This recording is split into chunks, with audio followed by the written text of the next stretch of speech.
Boys and girls, this is the Undisputed Era. Adam Cole, Kyle O'Reilly, Roderick Strong, and you're listening to Going In Raw, baby. What's up? This is the most must-see WWE superstar of all time and his lovely, gorgeous wife, Marie. And you are going in Smackdown Live. Hi, this is Shinsuke Nakamura. Shinsuke watching Going In the Raw.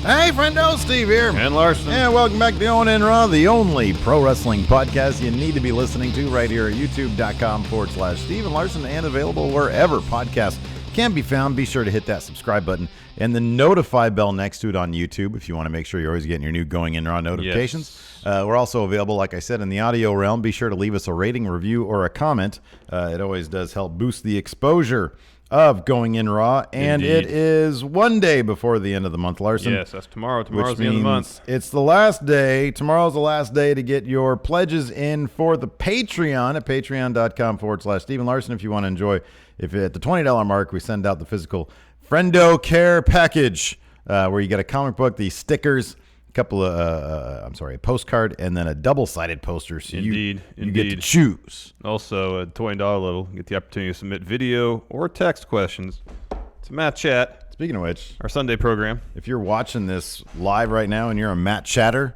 get your questions to us. Larson he just posted a Matt Chat reminder thread, which I do every Wednesday. So I think the cutoff is noon. Pacific 3 Eastern 8 Brexit. 8 Brexit time. That's right. And all other equivalent time zones around the world. We've got a couple new patrons in. The King and Darius Mees. Thank you. Both put in their Patreon pledges. Thank you very much. Like, there is, seriously, without the Patreon, we'd probably, I don't know. We'd have other jobs. Yeah, we'd be like garbage men or something. I am literally wearing the comfiest outfit I could possibly cobble together. Cool. I wore this, so like, you probably do the same thing I think everybody does, is when you get home, you put your comfies on. You get out of your comfies. Work clothes. Yeah. This is what my comfies were yesterday, and this morning I was like, I'm just gonna wear it again. If I'm being honest with you, yesterday. So here's the deal. Yeah. So we got our new place. Yeah. However, the storm gutters, the rain gutters on top, on the eaves, they all mucked up. Yeah, mine need some work. Yeah, me too. So the downspout on one side of the house, even though we have them serviced, is completely blocked. Mm-hmm. And since it's constantly raining lately, I can't have someone come in and do it because it's always raining. Yeah. They can't come out and do it. It's raining. No. And so it was blocked. So right where the downspout goes down from the gutter, it would leak over the top from there. Oh yeah, it's a pain in the butt. So we couldn't put our garbage can in there because it'd fill up with water. Yeah. So we moved it back. Yeah. However, the leak now has followed the garbage can. Oh, wow. So I went yesterday to take the garbage out. The garbage can was completely full of water. Oh, that sucks. So I had to tip it over, and in doing so, got garbage water. Oh, I did that. I've done that before. All over my feet and stuff. So I go home. To me too. So I do that, and I was like, I feel disgusting. I'm going to go take a shower. Yeah. Long story short, I'm wearing the clothes now I put on after I took a shower late yesterday. Oh, that's good. Yeah, that's good. I'm just roundabout way of saying I'm doing the same thing you are. Same exact. That's so weird. Because I'm going to go once we're done here today, I'm going to drop my stuff off at home, and I'm going right to the gym. Yeah, sure. Yeah. At which point, I will then finally wear different clothes. Yeah, these are also gym clothes. I'm doing the same. I'm just going to the gym after this. So now anything happened to me, like a year ago, maybe 2 years ago. Yeah. I was in my case, it was sort of inadvertently somebody put, when they brought the garbage can up, they put it there when it was like normal, and then it started raining, and like it filled up, but like it was like super garbage in there too. And so I was trying to tip it over enough, but then it just like slid out from under me, and garbage was everywhere. Well, here's the thing. And then my neighbor was next. He was like, "Hey, what's going on?" And I'm like, I'm that guy that can't handle his garbage. Not only is there garbage in there, but there's like bags of dog poop and stuff. Oh no! So there's no way I was not showering. Oh, that's horrible. That must be a nightmare for you. But see, I knew what the situation was, so I went out there. I was like, all right, I'm gonna wear shoes I don't care about. Oh yeah, of course. I'm only wearing my good shoes out there. Mm-hmm. Thought ahead. You're like, I'm gonna put on my infrared J's. I know. To go in the pouring rain to dump poopy trash water. Exactly. So anyways, we're here to talk about SmackDown. Yeah, exactly. Another fun show, and I was very, very excited because as soon as Vince McMahon inserted himself into the Kofi Kingston storyline, I understood that Kofi's totally winning that title at WrestleMania. Oh, totally. That is 100%. Absolutely 100%. happening, and I think it's great. The only question is this whole Kevin Owens thing. I'm fascinated to see where they're going to go with that. Mm-hmm. And we got whoa, those top ones. Those, wow. Steve likes his Jordans now. Oh, because they're white and they're like colorful. Yeah, you're all about the white kicks. Clean, with clean. Shots of color. Clean. See, I'm all about the black kicks with highlights of bright color. I got these Air Max that you got me. Yeah, those are the ones I got for wearing you. them right now. Brave, wearing white shoes when it's all muddy out. Look at wet. this, man. Look at that. Those are sick. Yeah, those look good. Those are great. I love these. I just Can't put like- them back on right now. I just like take out the other one. the Jordan 6s. I like. Oh gosh, we're really doing that now. My socks are clean, and I'm clean. I took a shower this morning. I didn't bathe in garbage water like some of us. Well, I bathed afterwards in clean water. So this Kevin Owens thing, sort of good guy Owens, but kind of not really. I don't know. We got his finisher is the stunner. Yeah, that's cool. Like he's dropped the stunner before, but never as a finisher. Yeah, he did an interview after SmackDown last night where he's like, "Hey, I understand people are upset with Kofi getting taken out. He deserves it, totally, 100%. He's become quite the phenomenon the last couple of weeks. However, Vince approached me with the opportunity, oddly enough, considering he didn't mention headbutting him. But He said that? No, he didn't mention that. Oh, he didn't. Okay, he just because that said- seems like something he would mention. But he just you know? said more or less, he approached me, which is, much to my surprise, obviously referencing the headbutt. Yeah. And presented me with his opportunity. And as much as I feel bad, I'm paraphrasing, this is an exact quote. As much as Kofi deserves this spot, how can I say no to that? Mm-hmm. Yeah. So. Yeah. Yeah, no, well, there is a couple things. Number one, I really love that Vince brings out Kevin Owens of all people. I know. They've always the commentary did mention the headbutt, though. I think Saxton mentioned the headbutt. The Authority in general has always had this hilarious fascination with Kevin Owens that I find awesome. It's just, from Triple H handing him the Universal title, that little talk they had, which we never figured out what that was all about, to that was a missed opportunity there. To getting headbutted by Vince McMahon. Headbutting Vince McMahon, and then now he brings him out. I always enjoy that kind of stuff. And obviously we're big fans of Kevin Owens. Oh, he's fantastic. But when this happened, when he came out and said he was number one, I kind of thought that when Vince came out, I was kind of hoping he would say, this man deserves it more, Big E. I think that could have made for like a sort of an interesting storyline. Yeah. But he brought out Kevin Owens, and at that point I was like, man, they're totally gonna have Kofi pick up that title at me. And the crowd was like firm. It was a hot crowd last night. It was a good crowd, yeah. They were firmly behind him. So SmackDown was a lot of fun. The community It was poll, a lot of fun. There was a really good United States title match. Brief as it was outstanding. And that's another thing that's going to happen. Andrade's totally winning that U.S. title, probably at Mania, maybe at Fastlane. No, I imagine he's going to win it at Fastlane, and then Ray's going to take it off him at Mania. And they're going to that could be over more. That could be. Let's see here. I'm getting on the community poll on our YouTube page, and the results are in. I just put it up this morning, but 1,300 people or so voted. Overwhelmingly for SmackDown Live, not surprising, 77% said yay. Somewhere in between was 8%. The lowest metric was nay with 2%.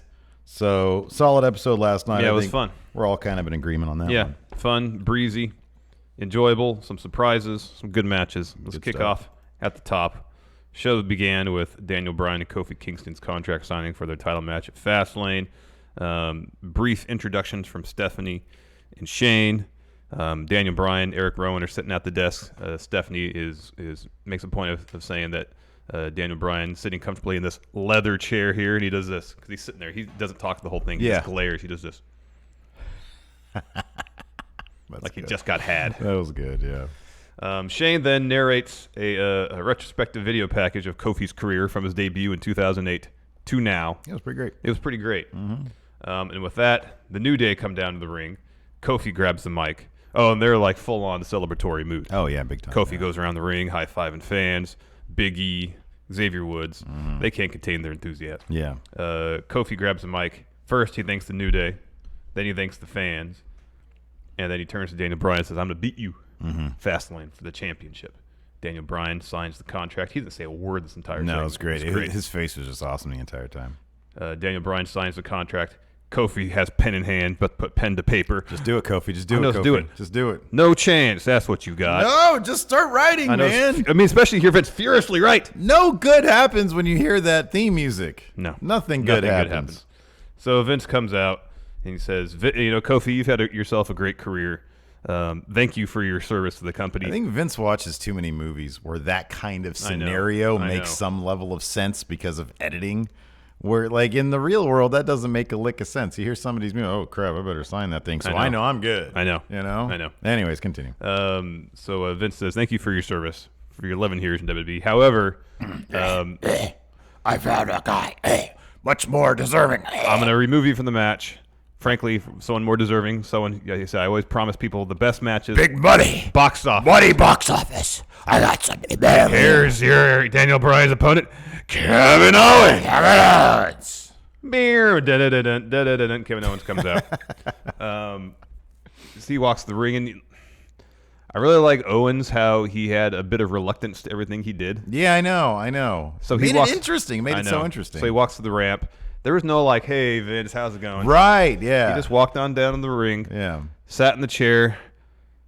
Look at Kofi a little bit. Did he even take a second to sign his name? He took a long time to sign his name. He sat there, sighed, pen in hand, and then eventually just did it. Yeah.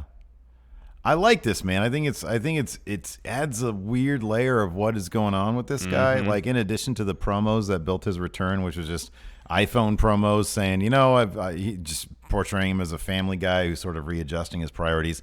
I guess the undertone there is, or the subtext is, I'm not really going to be a bad guy anymore. I sort of got my priorities in order. I'm doing this for my family. And so it would make sense that the guy is brought out, maybe because Vince still considers him to be the conniving, manipulative guy that he is. Yeah. And so he's the perfect guy to sort of be the guy that he brings out. Yeah. And but he's not that guy anymore. But maybe, he's not that guy. And I don't know. I mean, I don't know. I'm really fascinated to see how this is going to work out. Is it going to be the kind of thing where it's made this is a loose analogy, but it sort of made the Ronda Becky thing a bit cloudy because Becky just wants to trash talk Ronda, but Ronda's actively trying to get her in the match. I know. And they're trying to push Charlotte as like the true heel here, even though she's sort of like just exists in her own bubble right now. In the same manner, I wonder if Kevin Owens is going to be some sort of I don't know. Is it going to be some form of redemption for him to try to get Kofi into a Mania match or something? I don't know. I think Meltzer said on Wrestling Observer Radio that Sami Zayn's close to being cleared. Oh, okay. How he works into everything, if he does it all, who knows? Yeah. Given his history with Kevin Owens. Yeah.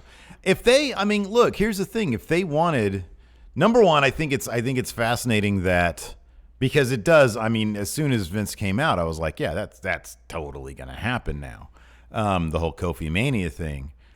If the original plan was Kevin Owens versus Daniel Bryan at Mania, well, Kevin Owens obviously would be a good guy because Daniel Bryan is like supreme heel right now. Yeah. So if they want to maintain that aspect of Kevin Owens and they're insistent on bringing him back as good guy, I mean, they might bring Sami Zayn in as bad guy and say, Kevin, what the hell happened to you?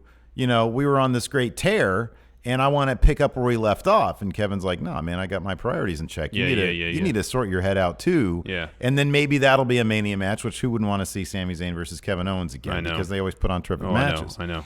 And maybe this will be sort of a way to do that and get the crowd really behind Kevin Owens for facilitating something that we all want to see. Yes. Maybe. That's just my speculation. Maybe. Yeah, maybe. Next. Backstage segment, Kevin Owens, Shane McMahon, Stephanie, and Owens says, hey, I didn't ask for this. Your dad came to me, but he said, I want to do something tonight. I want to team up with Kofi to take on Daniel Bryan and Eric Rowan. I do kind of wish, and I know it would necessitate more McMahons on camera, which I'm not really interested in, but they should address the fact that Vince keeps on undermining his kids. Yeah, they have to at some point. Right? Yeah. You'd think. Yeah, they have like, to. Dad, would you stop? We need to be on the same page. Yeah. I was literally talking to you 5 minutes ago at Gorilla, and you didn't say anything about this. Well, I changed my mind. Box office surprises. Anyway. It's Vince's prerogative to do what he wants. Still my company. Exactly. So, yeah, I'm sorry. Kevin Owens was talking to Stephanie and Shane backstage. Says he wants to tag with Kofi tonight against He said Daniel he's Bryan. totally worthy, and I'd like to I forget exactly his reason for it. He wasn't really rewarding the guy who he thinks is worthy, but I'd like to team up and show people what they're missing out on. Yeah. Something like that. team up with Kofi Kingston against Daniel Bryan and Rowan. Metal fan Rowan. Next, we had Thebar. Cesaro was supposed to take on Johnny Gargano. What is going on here? Go ahead, speculate. I'll have 2 ideas. Okay, good. Because I got none. One. Well, one is just to rest his knee. Ciampa's knee. Yeah, but it was supposed to be a one-on-one match. Right. My other speculation is, given what's probably going to happen at the next takeover, Okay. they want to kind of keep those guys focused on NXT for now. Yeah. That's kind of a major thing. Yeah. Whereas Aleister Black and Ricochet, they're involved in stuff going forward in NXT, but having them on main roster, especially tagging, might kind of help flesh stuff out for them. Sure, yeah. So I get why they're still around, but if Vince is actually thinking, oh, maybe I shouldn't totally jack with what Triple H kind of do in NXT, then I can see why they're holding Ciampa and Gargano off, even though Ciampa was on stage for the Ric Flair celebration thing, and Gargano was there too. Yeah. Yeah, I don't know. I would love to think that Vince is actually respecting, to the degree that it's convenient for him, the continuity of NXT. Yeah, well, that's the thing that's convenient for him. That'd be great if they did that. So yeah. So that match didn't happen as advertised. Instead, Hardy Boys are back together. Matt looked great. He looked good. I mean, he still moves sort of. He's moving a little bit better. Yeah, but he's not obviously limping like that he was. dude was happy to have his shirt off. He was like, man, look at me. Yeah. I am slimmed down. Yeah, he looks good. Dude, I'm telling you, they got to give everybody the rotating, a month off. At least. Month or 2 months off. I know. Just to recuperate. Kevin Owens is moving a hell of a lot better. Yeah. Of course, he had double knee surgery. I'm sure that his knee issues were keeping him from moving as well as he was. Dude, they really need to let people do it, especially the old timers. I know. Because he came back. He looked great. And they're also, I'll say this too, just from his, just creatively speaking, or from his character standpoint, it did feel like, because he didn't have to, when he first came back, he had to waffle between the broken thing because he didn't know if he was going to do it. Then they full on did it, and now he's over it, and that's done with, which I'm fine with. He seems a lot, I don't know, he seems like there's a weight off his shoulder. He doesn't have to worry about, is he going to get to bring the broken stuff back, because they already did it. I know. So it was just a fun thing to come back. They're from North Carolina, aren't they? Yeah, they are. Yeah. Cameron, North Carolina. That's where the Hardy compound's at. They did a cool interview afterwards, too. There was no hint of the broken stuff. I mean, they still do the delete stuff because that's pretty popular. Still is a hint at the broken stuff, though. But that's just popular. That's just their thing now. People I just know. like that. I know. But no, he was totally in not broken character when he gave the interview, and they were just marking out. They're like, Jeff Hardy was like, yeah, when we were kids, we used to come down here in North Carolina watch WWE. They're old, but Jeff Hardy doesn't age.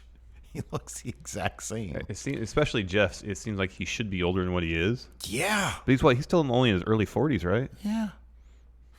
He was, man. He's probably only a couple years older than me. Mm-hmm. Yeah. Saying all the punishment his body has taken, he still my looks God. basically the same. Yeah. That's something else. That's pretty crazy. Anyways, this is a solid match between Thebar and the Hardy Boys. They put on good matches, have in the past. We saw one at Payback a year and a half, almost 2 years ago, where Sheamus kicked tooth out of Jeff Hardy's mouth. Oh, God. Or a veneer. Right. Oh, yeah. Remember that? Yeah, I do. Anyway, Sheamus took the pin this time after a twist of fate from Matt, Swanton bomb from Jeff. Mm-hmm. Jeff scores the pinfall victory for Hardy Boys. Fairly decisive, too. Yeah. That was cool. I like the Hardy Boys, man. Yeah. Just have them back. It's cool. It's good. Good stuff. Agreed. Oh, man, after this. So this next bit, this is one of the things that I've always kind of worried about with Aleister Black is on main roster, you're required to do cheesy backstage segments, which are potential Mystique killers. Yeah. Now, I'm not saying that his Mystique is dead because of this, but you really want to be careful when you're getting into this stuff. Ricochet and Aleister Black are in the locker room, and Lana comes in and starts eyeing them over. Yeah. And she's like, essentially she says, I don't see what the deal is all about. Yeah, I don't see what the deal is all about. And she says, you're a normal person. You're average, and you're unimpressive. That's what she said to Aleister, was you're unimpressive. Yeah. And then Ricochet says something to the effect of, people have been saying, I couldn't do it all my life, and I'm here to show you I can. Yeah. And then Aleister said, if you want me to say something, it's written. It's written on my flesh. Written all over my flesh. But I'll break it down for you. Rusev and Nakamura will fade to black. Yeah, pretty much. They did some awesome for the Dutch Twitter, Yeah. WWE. Oh, yeah, I saw where that. He's talking in his native languge. Oh, it's great. It's such Shallow depth of field. Yeah. No. And that's honestly like there's one. I'm gonna say there's if Vince ever said, if he ever called us up and said, what's one thing you want to get rid of here? I would say it's that. It's if you're gonna do a backstage promo, you have all those awesome cameras where you're filming all this awesome stuff. Just make it cinematic, man. Make it cinematic, dude. I mean, take a cue from how TNA used to do theirs, where it was more Fly of a on the fly wall on the stuff. wall. I know. Like we've been saying that forever. But like when you've got guys like Aleister Black who just sort of thrive on mystique, and he's number one. You see that guy in the ring, even on main roster, he fits in. Oh yeah, he's so much money. He's going to be huge. The opening sequence between him and Nakamura and that tag match was great. Oh man, that was fantastic. But yeah, these little backstage sequences, they just make everybody look goofy. It's partially, maybe they just do this because it's convenient. And doing a live program, you obviously can't. They might have time earlier in the day, probably because the script's not done, to take the time out to actually shoot these in advance and edit them, so they have to do it all live. Yeah. So that kind of necessitates a single camera setup. Yeah. Where everything just plays out in one shot. And it's not cinematic. It doesn't look interesting. It's flatly lit. Yeah. The dialogue is generally pretty basic and uninspiring. That being said, I thought Ricochet did about as well as could be expected. No, I thought even Aleister Black. I think he did fine. He managed to keep his aura about him while delivering lines. He probably... You got a hole in your sweatshirt. That's not so... Oh, that's a big one. It's yeah, probably Gypsy. Probably the best visibility, keeping his mystique. Yeah. I mean, the problem, though, is it's not that far removed from, like, a comedic backstage bit. And you really don't want to get into that with Aleister Black. Yeah. Like, Ricochet's fine because he seems like normal dude. Yeah. But you want to be careful with Aleister Well, they should have his Aleister, like, sitting in the corner, like, shrouded in darkness. Yeah, that'd be good. The fog machine. His legs crossed. Yeah, like he does, how he sits in the ring. He just sits there. Yeah. Some candles around him. See, even doesn't that, say a word. That's just, yeah. No, none of it's I'm not good. serious. That's not good at all. I know. None of it's good. I don't know, dude. They need to do those things a different way. They do. Anyway, Steve, before we continue, here's a word from our sponsor for today's episode, Robinhood. Robinhood is an investing app that lets you buy and sell stocks, ETFs, options, and cryptos, all commission-free. While other brokerages charge up to $10 for every trade, Robinhood doesn't charge any commission fees, so you can trade stocks and keep all your profits. Plus, there is no account minimum deposit needed to get started, so you can start investing at any level. The simple, intuitive design of Robinhood makes investing easy for newcomers and experts alike. View easy-to-understand charts and market data, and place a trade in just 4 taps on your smartphone. You can also view stock collections, such as 100 most popular. With Robinhood, you can learn how to invest in the market as you build your portfolio, discover new stocks, track your favorite companies, and get custom notifications for price movements so you never miss the right moment to invest. Robinhood is giving listeners of Going In Raw free stock like Apple, Ford, or Sprint to help build your portfolio. Sign up at goinginraw.robinhood.com. And thanks again to Robinhood for sponsoring Going In Raw. It really does help the show. It really does help the show to go check out goinginraw.robinhood.com. We spent a couple minutes yesterday fooling around with the Robinhood app. Yeah. I finally got funded. I had to talk to my sister a little bit because she works in the financial sector. She's a bigwig at one of those big investment places. Yeah. And so I was like, hey, you might need to like disclose something because, I don't want to be sent up. What do they call it? To the big house. Big house. For insider trading. You don't want to do that, man. But I did. Going In Raw be a solo operation at that juncture. I did buy some stocks yesterday. It was very exciting. It was very exciting. I was doing some research. We looked at. We just looked at. I clicked on the energy one. I clicked on tech first, and then energy. No, I was going on the Google machine here and seeing what all these companies were about briefly. Oh wow! So wow. Yeah, I'm gonna do Is Mad Money still a thing? Yeah, I think so. Kramer? Yeah, I Is think that so. the dude's name? Yeah, he is on CNBC. Yeah. Yeah, I think that's still a thing. Just yelling and screaming and Probably. stuff. Yeah. So I'll start watching him a bit more. What's his first name? Jim. Okay. I think it's Jim Kramer. Because it was Larry Kudlow and Jim Kramer. At least have the show together. Yeah, Kudlow now works for I know. Oh, dear. Anyways, speaking of the United States, R-Truth issued a U.S. Open challenge. Yeah, he had a promo, and he says, This was an awesome promo. This was great, because he says, When I was growing up, my hero was John Cena. The look on Carmella's face was so great. So I'm going to bring back the U.S. title open challenge because that's what John Cena would do. Mm-hmm. And this was great. So he says, challenge starts now. Mm-hmm. Andrade Almas comes down with Zelina Vega. They're standing at the foot of the ramp, and then Rey Mysterio's music hits. He sprints down the ramp, like throws an elbow at Almas on the way down and hits the ring first. Almas follows, and R-Truth was like, well, I don't know what to do, so I have to ask myself, what would John Cena do? And Carmella gets on the mic, and she says, well, he would take on all the competitors. And R-Truth said, really? Man, John Cena's brave. Yeah. Fine, John Cena. Well, first he said, I would just say, sorry. Well. And then he said, well, John Cena, I hope I make you proud. Let's do this. Yeah, it was great. Oh, that was so good. That was really good. R-Truth comedic timing is so good. It really is. It really is. So we got triple threat, R-Truth versus Andrade versus Rey Mysterio. This is a great bit where Almas power bombs R-Truth ringside, and then Rey is going to go for his slide kind of splash thing, and then almost drop kicks him right in the middle of it, midair. Man, that was great. Yeah, that was awesome. We come back from commercial and wait a second. I'm sorry. No. Are you talking? No, that was a total miss. It was, but it was a good spot. We have to point that was a hilarious miss. I wish they had another camera angle on that because there was a good 3 feet between the two. I don't care. That was an inspired spot, though. It was an inspired spot, but man, people just fall. It's like when Ronda launched that punch at Ruby Riott and missed by a mile, and then Ruby Riott just spins around like she's Biff Tannen and falls to the ground. But this, I don't know, almost is way more convincing. And then we go to commercial. We come back. And Almas is on R-Truth's shoulders. This was awesome. And then Rey does like a springboard Rana. That was awesome. Yeah. Sending Almas off of R-Truth. That was camera great. cuts to Zelina Vega, and she's freaking out. Yeah. Because she's like echoing all the fans. That was amazing. That was great. These dudes, I'm telling you. If it wasn't for Becky, Ronda, Charlotte, all this stuff, I don't know. They're going to be. And then you got to. I mean, this is a feud of the year contender right here. Oh, yeah. The matches they can put on, the stuff they do, It's it just spectacular. continually marvels the crowd. And week after week, they find ways to do new things. And I love that Vince was in the building because I guarantee he's sitting back there and he's like watching that. And he's like, oh, wow, box office, you know? Well, maybe. I hope he says that.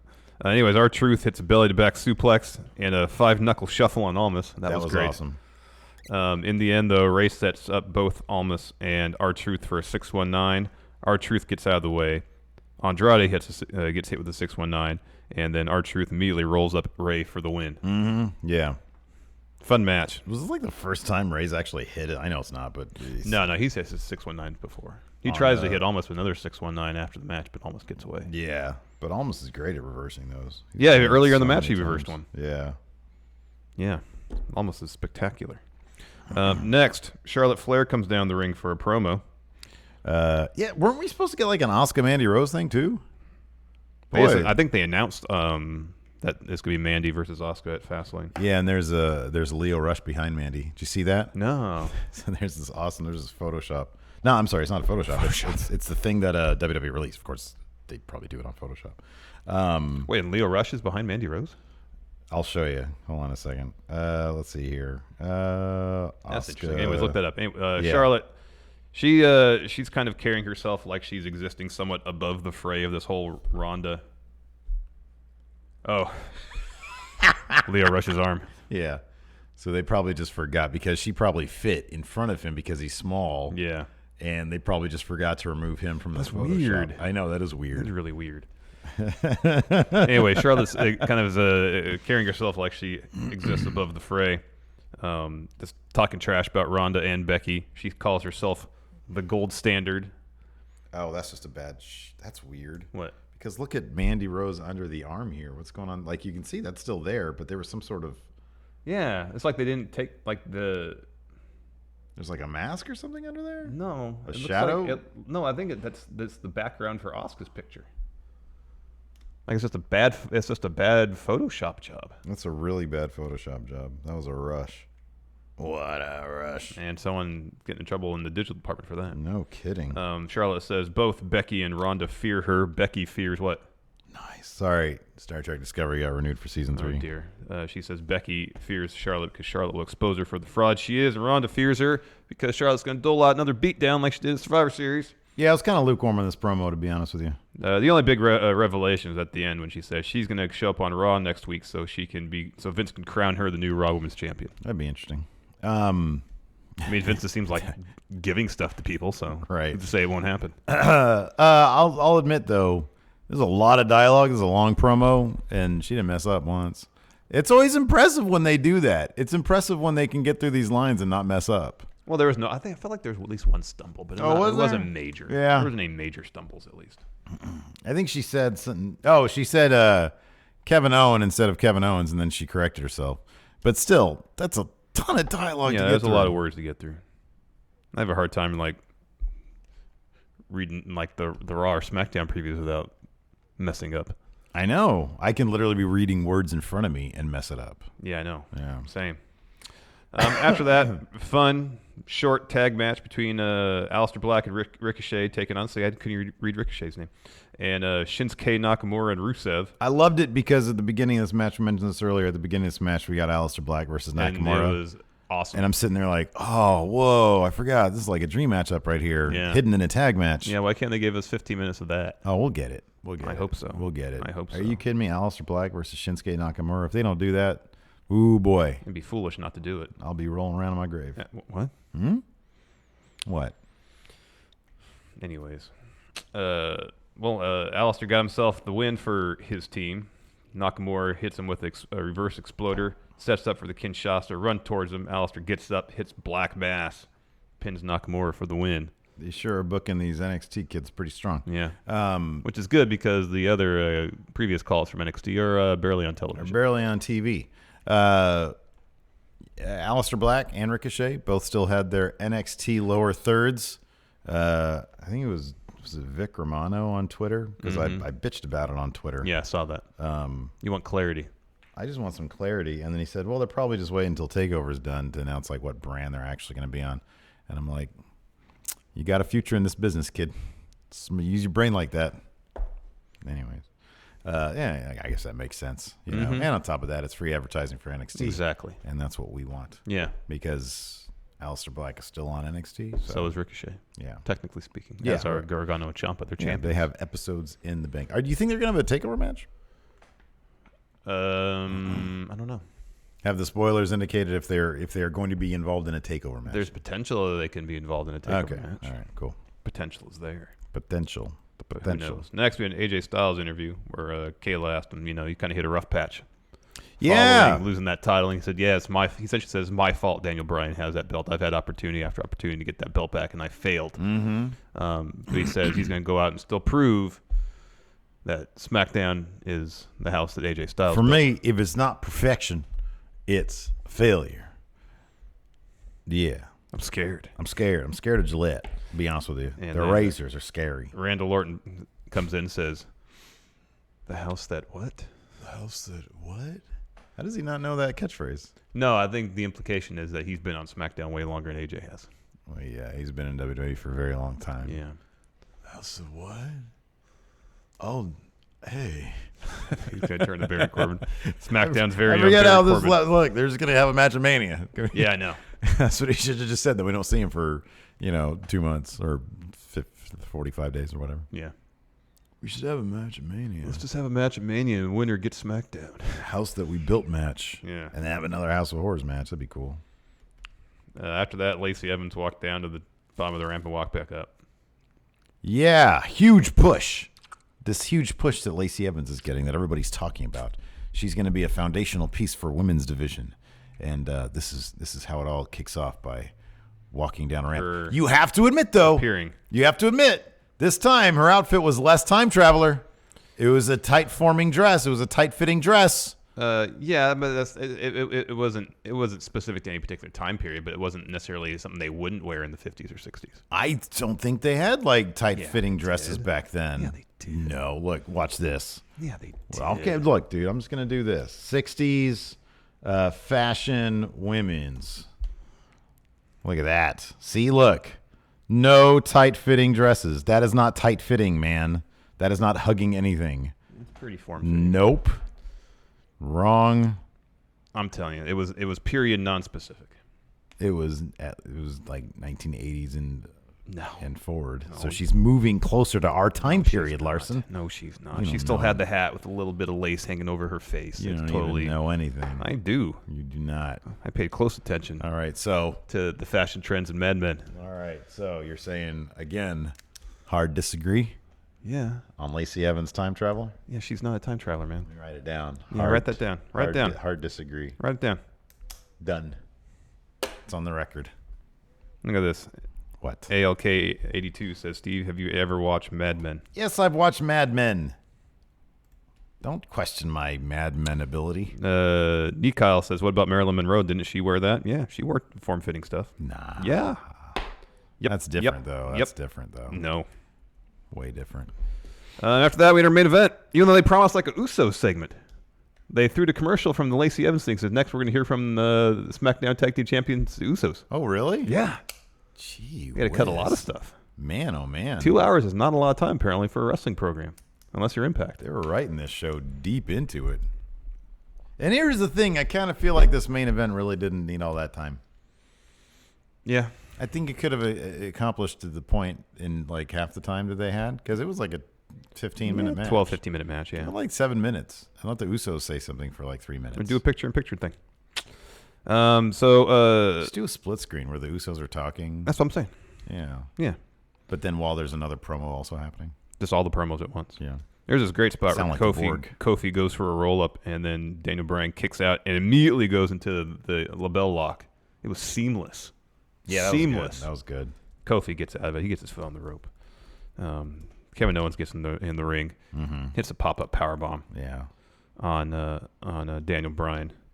Meanwhile, Kofi's ringside. He drives Eric Rowan into the ring post, lays him out with one of those truss falls off the top rope. That was great. Man, I know. Rowan needs to catch people better because he did sort of a half-ass job catching Kofi Kingston. Yeah. In the end, Daniel Bryan goes for a Which era of Mad Men of Don Draper here do you prefer? Would you be all into? This one right here? Yeah. Yeah, I could see that as you. Look at this clown suit from the 1970s. It's terrible. I don't mind plaid jackets. Roman Reigns on Good Morning America had a great-looking plaid jacket with some matching blue pants. This is not that, though. No, I know that's not that. I'm just saying I'm not going to... I'm not opposed to plaid. Yeah, neither am I. Yeah. This looks comfy right here. That's like comfy comps for like the 1960s. You know? I mean, it had to be. That's what everybody wore all the time. They just wore suits all the time. Daniel Bryan goes for a knee plus. He misses. Kevin Owens gets him with a stunner for the win. Oh, that was great. It's pretty cool, man. Because he kicked out of the pop-up, which is usually his finisher. Yeah, it was previous Then finisher. he hit a But also stunner. Kevin Owens did like a sit-down powerbomb on the pop-up. Usually he didn't do that. Yeah, that's true. That's true. He just do a standard pop-up powerbomb. The sit-down isn't... I know Batista did the sit-down, but Yeah, the it's a sit-down Batista is... bomb. The sit-down is not as powerful as like jackknife or just regular No, I feel like powerbomb. you're taking you're absorbing some of the impact when you do a sit-down versus... The worst one is Last Ride. That's horrible. I don't even know. I don't know why would anybody take that? You're coming down from like 8 feet up. Well, when Taker does it, yeah. When Taker does it, yeah. Kota Ibushi does it. It's like 7 feet. Does Kota Ibushi call it Last Ride? No, it's Spirit Bomb. Oh, okay. He does a sit-down, too. Oh, okay. Yeah, no. Last Ride is the worst. I don't think Keith Lee does a sit-down when he does Spirit Bomb. I think it's Last Ride style. Oh, really? I think so. I don't know if he's done it in NXT He should yet. just call it the Last Ride then. What does he call it? I don't know. Hey, I think tonight we're getting Limitless him versus...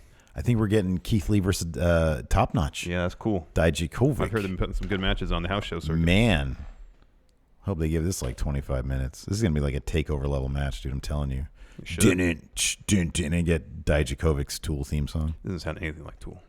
You're totally wrong about that. I am. Even last time I listened to it, you said, yeah, it kind of does, just without blah, blah, blah. No, I said the intro sounds vaguely like it, but once it gets going, it doesn't sound anything like Tool. Okay, if you want to... Jay Sean Lawrence wasn't stopping that battle. What was stopping Kofi from signing that contract before Owens got in the ring? Just backstage direction. What was doing what now? What was stopping Kofi from signing that contract before Owens got in the ring? Yeah, just drama. Yeah, like the whole point of the angle is to put Kevin Owens in the match and make people mad. Yeah. So it's like when we're sitting there watching a movie and Lacey says, "Why don't they just run?" I'm like, "Well, you wouldn't have much conflict in the movie. Then. Yeah, no. The movie would be over." I know. Quote the Raven 79. So I guess Kevin Owens isn't getting revenge on Lashley. No, I guess not. Oh, and we're getting Ono versus Walter today. Cassius Oh, Ono. that's right. Quoth the Raven 79 again. What are the odds? Triple H, Stephanie, and Shane rebel on Vince? Maybe. They should got to do something with that story because if Vince keeps coming out and undermining them, Oh no! that's gonna be something. What? Cody Miles says the Observer got banned from Cage Side. Uh-oh. Oh no! For what? That's terrible. Why'd you get banned? I know he tweeted something on. Something. Hey, that fake Dave Meltzer. I'm telling, that's gonna get hella banned. Yeah, it is at some point. That ain't us, people. No. I mean, are you only allowed to put you can't put video game wrestling news on Cage Side? It's just as legit as the real stuff. I know. Let's see here. Jimmy Thomas, have you seen the video WWE posted on YouTube with Pat McAfee ripping the Raw crowd from last week? Yeah, I thought it was kind of tasteless. I think it's okay for us to rip on the crowd. I don't think it's okay for WWE to rip on the crowd. I don't know why. No, I can see why. I don't know. Like, they paid a bunch of money to come see your product. I mean, it's probably not good and you're business ripping on them to alienate an entire town. It's not going to make next time any better. Or maybe it will. I don't know. They'll have a big chip on their shoulder. They'll forget it by the time they come around next year. Sammy Garcia, hey friendos, I started a podcast. I recorded my first episode, but I did 4 recordings due to freezing and saying a lot. What tips do you have on not freezing so much and too much repetition? This takes practice. You just got to get comfortable in the situation. Wait, freezing? What? No, like he'd freeze up. Oh, man. Trying to, I'm assuming, think about what he wants to talk about next. It just takes repetition, practice. Sometimes some podcasts I listen to, they just have like silence for a couple seconds while they gather themselves. That's fine. That's totally fine. Totally fine. Dylan Haggett, hey friendos, just saying hi, have some cash. Thank you, Dylan. And honestly, have notes. Yeah, have notes. What you're going to talk about, like if there's a subject you want to talk about, like write bullet points for what you want to talk about so that if you freeze up, you can go to the next thing. Yep. We got bullet points. We keep notes on every show we watch. Yeah, man. And for the new shows, Larson is number one note. And for the new shows, we have all the quotes and stuff and references and sources all laid out on a Google Doc, so we can both take a look at it when we need to. Correct. Justin Rogers was at the show last night. Been to a lot of shows in Charlotte, but I've never seen anyone behind a wrestler as much as the crowd was behind Kofi. That's awesome. That's encouraging. That's great. That's Hopefully awesome. Vince sees that. I think he has. I think he has, Dave man. He came already. out there for a reason. Quoth the Raven 79, Owens versus Zayn last time for the 100th time. Maybe. Don't talk, just listen. Should Fastlane be overbooked to facilitate Kofi versus Daniel Bryan at WrestleMania, or are they likely to get a 3-way at WrestleMania? I'd be surprised they did a 3-way since they already have the Becky, Ronda, Charlotte triple threat match that's already kind of following the same basic story arc as Kofi and Daniel Bryan now, where Vince comes in and says, the person the crowd wants who rightfully earned their spot, I'm going to take that away from them. Yeah, I don't know if they do a carbon copy of the same storyline. Given that he literally did the same thing last night, it also kind of wouldn't surprise me if they went that route. But I kind of hope they don't. I think I don't really think they care as much about the WWE. I'll put it this way: Universal title, we have a huge marquee one-on-one match, so it's like okay for the secondary world title to be a triple threat match. It'd be okay. I'd just be surprised they literally just did the same story for 2 different feuds. Sammy Garcia, R-Truth, bring back the U.S. spinner belt, yay or nay? What would R-Truth's custom title look like? Although if he's going to go the route of I'm a big Cena fan, then yeah, that would spinner work. U.S. title was awful. It was ugly. It was awful. It was really ugly. Return of the Zach. Are there going to be too many feel-good moments at Mania if Kofi, Becky, and Seth all win the title? That's one reason why I thought they would put the title on Andrade at Mania to balance that out, to have a heel go over there. There's ways they can balance things out.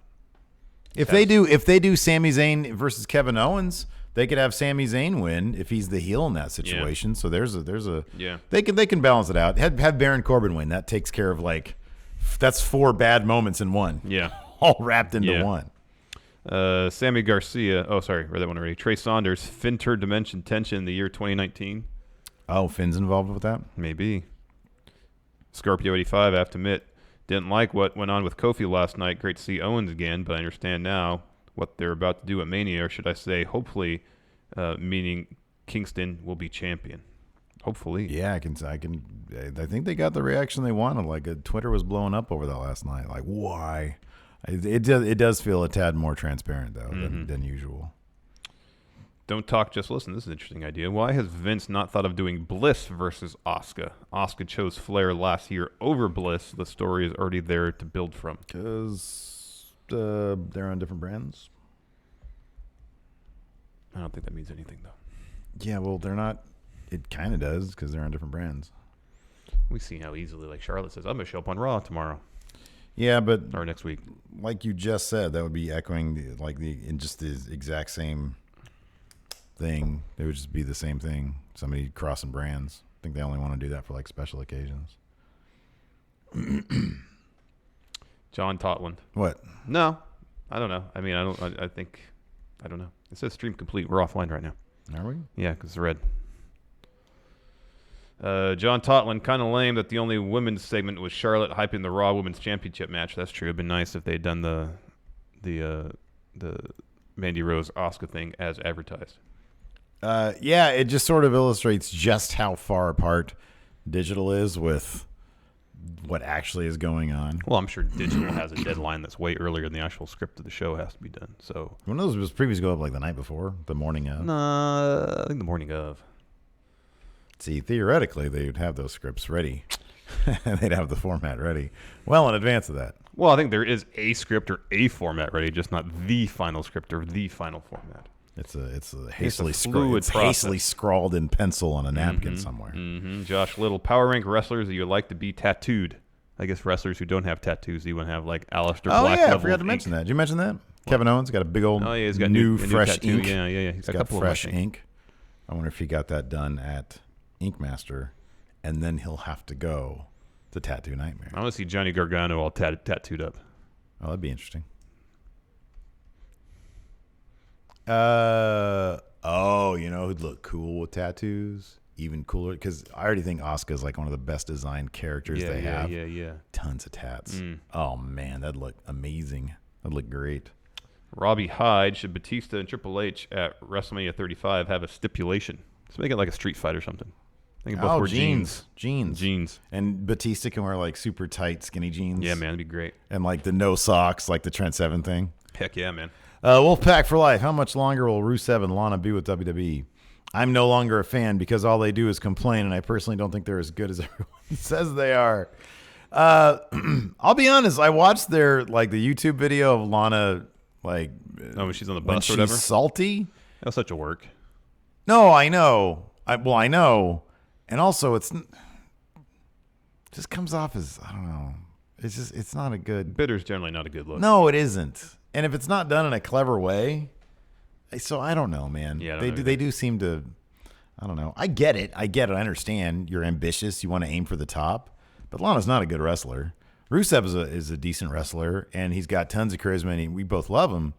But yeah, I don't know. I don't know. I don't personally see him as like world champion guy. I just personally don't see that. I mean, the best opportunity they had to really capitalize on his skills was during the height of the Rusev Day thing, and they didn't do it. Yeah. So if they weren't going to do it then, they'll probably never do it. Pablo Duran, income tax hit. Here's some money. Tee-hee-hee. Nice. That's awesome. Don't talk, just listen. Who should Usos face at WrestleMania? He says a surprise by Undisputed Era. Hardys. Usos versus Hardys. Oh, I'd be totally down with Undisputed Era. Well, that'd be cool. I'd be down with that too. That'd be cool. But man, Undisputed Era would be great. Scorpio 85. After the show, what does the Ace and the Man have planned besides the usual? I got to run home and make myself some lunch. I kind of overslept a little bit this morning, so I didn't have time to make lunch. Oh, I brought some pesto pasta. Oh, that sounds good. I like pesto. Where'd you get your pesto from? Delicious. Lacey gets it from probably Winco. All right. Trader Joe's has really good pesto. Yeah. So does actually Costco, oddly enough. Their pesto's really good. There's no Costco's near me. And on top of that, I freaking hate going to Costco. You kind of have to go during the week. Yeah, I know. During the day. Which is a non-starter for me. Just Omega Man first. This is one of his first question he's asked. Is Kevin Owens a face or tweener? Also, do you reckon they switch the Mania and Fastlane matches so Kofi wins the title from Daniel at Mania? Mm-hmm. Yes. And he is. I don't know. I'm very interested to see what they're going to do. He's with just Kevin Owens. I'm really interested. He's just Kevin Owens, I hope. A lot of character is just people. Kevin Owens. A lot of people here on the Patreon QA are echoing the sentiment that Kofi is probably going to win in that title at Mania. Yeah. Let's see here. N. Wallington. Hey, friendos, no question. Just have some pounds. Ooh. Thank you. Pounds. David Navarro. Is that the David Navarro? Well, I think Of Jane's Addiction fame? Well, of more importantly, Ink Masters. Ink Masters fame. Sorry. You are not the Ink Master. I think he says that when he dismisses people. great. I'm sorry, but he You're says not- either you're not Ink Master Or you are not the or Ink pack Master. your bags. You are not the Ink Master. You are not the Ink Master. You need to head over to Tattoo Nightmare, okay? Yeah. Just do some cover-ups. Yeah. David Navarro, no relation to Red Hot Chili Peppers Dave Navarro. Is Charlotte Flair only in the Becky Ronda feud so that Ronda doesn't have to be a heel? Charlotte has plenty of story reasons to be in the match, but it feels like Ronda is getting into arguments with Stephanie and forfeiting her title that she's spoken so highly of for the sake of the person who just attacked her. Doesn't make a lot of sense unless it's to avoid Ronda getting booed. Oh, that's totally what it is. They want to have Charlotte as a clear-cut heel in the whole thing. Yeah. And have Ronda at most be a tweener, but face. I think they think that Ronda stepping up to Stephanie, demanding Ronda be in the match is like a noble move. Saying, essentially, I want to face this person who's been a thorn in my side because I want to get her back. Mm-hmm. And I want to do it in the ring. Yeah. And Stephanie's like, no, we got to do things officially. And everyone's like, no. I like the head movement. It's like stern official type Man, thing. you going to get one of those mugshot shirts? No. No, really? No. I mean, it's good. It's a cool shot. I might make my own. But no, I don't really try to buy stuff off WWE.com anymore. Really? Because it's generally like save for my Balor Club shirt. I feel like the They're last not time comfortable. you got the custom Champa. Oh, that was a cheap piece of garbage, man. That dude, I'm telling you, when they do those customs, they're using the direct to garment printing, which is basically just like a glorified iron-on. And it's not even the good quality. Yeah. It's bad. It's really bad. I was not I think impressed. Pro Wrestling Tees uses that, but it actually is pretty. Yeah, they do. pops. They do a pretty good process. They do a decent job. And with this it. was not impressive at all. Yeah, I feel you on that. I might. The same person who did the same artist, I think her name is Lauren Moran, did the Becky one over there. She did a version of the mugshot. Yeah. If she puts that on a shirt, I'll totally buy it. And beyond just the customs shop, just like their standard shirt is uncomfortable, and, Yeah, and the sure. sizing is weird for me. Yeah. Except for my Balor Club shirt, I really don't wear any of the shirts. I My bought from there. favorite merch shirt that's out there is, I think, Society 6. Their soft shirt, not the one that's on the all over back, print. yeah. Although I've never seen that one. I've never felt that one before. I think I felt yours, but nice. I couldn't tell. But I got a Society 6. It's the Batman Bane Luchador Yeah. one. That is like my favorite. It's soft. It fits great. It like checks all the boxes for me. Don't talk, just listen. Top 5 shakeups for SmackDown and Raw in April. I don't know if we're gonna see a full on shakeup. We might just see something more like where the brand split is Well, kind of. they announced the shakeup for April. Oh, that's true. Yeah. Something kind of more relaxed in the brand split. That would be.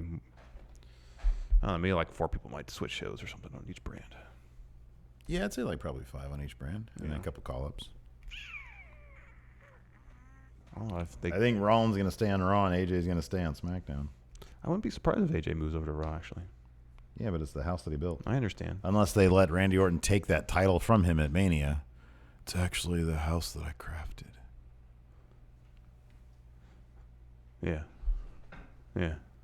Could be. Then he RKO's his kid. You see that? He RKO'd his kid. Mm-hmm. I think he did it in the pool or something. Richard Nason says, no women's matches this week. They're trying to build Mandy versus Asuka and leave them both off TV. Yeah, that was kind of a bummer. I think they could have got rid of Thebar versus, well, they got the Hardys though. Yeah. S8, with it looking like Kofi, Seth, and Becky winning, making it a very happy Mania, which one has the best chance not to happen, so not be too happy? Probably Kofi winning. I like that people want not a happy Mania. No, I think it's people. I understand looking at the potential Mania card and seeing all of the match outcomes we want to see and thinking, okay, Vince is going to let this happen. So if they have Kofi get screwed out of winning that title at Mania, Yeesh. and then have him pick it up later, like the SmackDown after or something like that, Yeah. I wouldn't be surprised. Yeah, that's a possibility. That's a possibility. Stacey Clemens, Lana lost her accent officially. How about Braun beats Undertaker? I'm sorry, Baron. Yeah. Baron beats Undertaker. That like sort of wipes out all. Is Undertaker even going to be at Mania? You know what's kind of Don't interesting? know. What? Actually, that's not true. I was thinking of the number of, like, I kind of feel like this year the full-timers are eclipsing the part-timers for once. There's going to be part-timers. Obviously, Batista Triple H is there. But that's not like a huge match. That match could be left off and nobody would really mind. Yeah. Lesnar's there, but just to get that title off him. I'm not sure Undertaker's going to be there. Yeah, I'm not sure Cena's going to be there either. Yeah. Cena will probably be there, but that's okay because I like Cena. And he's Yeah. probably going to put over somebody like, Hopefully Drew. Hopefully Drew or Aleister Black. Yeah. Rich in 03, I'll be at Fastlane, 5th row, ringside supporting Going in Raw. Nice. Awesome. Awesome. Joe Very cool. Juarez, if Orton beat AJ, will he burn AJ's real house? Well, that's the pattern. There's a He precedent for he that. didn't burn down Jeff Hardy's house as far as we know. He beat him. Chris Robert Parsons. I thought Matt Hardy retired. Matt Hardy loves to play with people like that. He never officially retired. He just No, he's he taking didn't. time away. He says everything except for the word retirement. Like when he was like, "Yeah, I think he said this might be the last time I ever wrestle in WWE ring." Yeah. He says everything but retirement. But you can never believe what that guy says. Let's see here. Master of memes, Blake Whitehouse. Do you think Vince constantly overruling Stephanie Shane and Triple H will slowly turn into an angle with Vince losing his power? I hope not, because I don't want a whole angle with the McMahons. I don't want to see that. Yeah, I don't want to see that either. I don't think Vince likes being on TV anyways. Yeah. Granted, it's a lazy storyline mechanic they use, just Vince coming out and overruling stuff. Yeah, no. But it's kind of like whatever. Yeah. Yeah. Richard Nason, though, he has a good question about that. In kayfabe, what's Vince's reason for changing a title match for a third time already this year? Well, Vince in and out of kayfabe seem to be kind of just a blurry line at this point, you know? Mm-hmm. Got some fun ones here. Ooh. Okay. How do we do this again? We go back and forth? No. It's One card at a time, I guess. okay. You can go first. Put your card down. All right. So we're going to do this. By the way, we're just launching into this without saying anything. It's trivia. It's trivia. It's password style. And it's password style. Yeah. Maybe the greatest game show in history. Agree or disagree? I don't know. Match game is pretty good. Press Your Luck was pretty good. Which one's match game? Where there's two contestants. Gene Rayburn was the host. They had a celebrity panel of 6 guests. Okay. And then they said like a fill in the blank question. The competitors, I believe, would answer, and they go to the panel to see if anybody wrote the same answer, and you got a point. It was all just an excuse for celebrities to go out there and crack wise. It was great. Every game show that featured celebrities Great. was. It was in the 70s, so they were all super cheeky and They were cheeky and like all the innuendo, probably. yeah, like Richard Dawson was on it all the time. It was great. They used to show it on man. Game Show Network all the time. And they was like match game 72. It was had Yeah. a year attached to it. It was great. What a time to be alive. Yeah, man. Everything was consequence free until consequences caught up with them. All right, number one. Here we go. Uh-huh. Here we go. The Ted DiBiase Championship. $1 million belt. $1 million championship. Well, no, I said championship. I can't say the actual thing. $1 million title. There, thank you. Yeah. Okay. The hardcore title stipulation. Had to be defended 24/7. Yeah, so it's the 24/7 Rule. Yeah. Oof. Ooh, boy. Oh, man. Oof. NWO, WCW World Tour. Every damn time. Double team. Nope. No. You and that damn character. Oh, Glacier. Yep. The show where they would bring on wannabe wrestlers. Tough Enough. Yep. Hogan's heel turn. Bash of the Beach 96. Yeah, Bash of the Beach. And then Foley Mankind 11 chair shots. Rumble. Nope. 11 chair shots. Type of match it was. Oh, I quit. Yeah. All right. It was 11 chair shots, right? Or was it Something more like than that. It was a lot. I think it was 11. It's a term used to describe when the crowd legitimately does not want to see you. X-Pac heat. Adam Cole reacted when William Regal put Undisputed Era in this type of match, the stipulation. War Games. There's a TV show called Blank and Afraid. Okay. What's the blank? Naked. And this was a member of the corporate ministry. Oh, Naked Midian. What the bottom of the ring is made out of. Wood. No, sorry, the covering on the floor of the ring. Canvas. Yes. Goodness. So I believe this took place at WrestleMania 17. A bunch of old-time competitors were in it. Oh, Legends Battle Royal? Close. It's Gimmick Battle Royal. Yes. Oh, okay. Another term for a faction. A group of wrestlers, 3 or more. Like the Four Horsemen. What's a faction? No, there's another term. A team, a group? It's where you keep horses. It's a structure. A stable. Yes. Very good. We're going to do the same thing for you patrons Yes. at the $5 and up mark on Overrun coming up in about 10 to 15 minutes. So be sure to keep an eye out for that on the Patreon wall. Keep your notifications on. Yes. Thanks, everybody, for tuning in. We really appreciate it. And until next time, we'll talk to you guys later. Goodbye. Be a part of Going In Raw today at patreon.com/Steven Larson. Starting at $1 a month, you can enjoy Going In Raw ad-free, gain access to the daily 30-minute Going In Raw post show, exclusive merchandise, and so much more. Support Going In Raw today. Click the link in the description.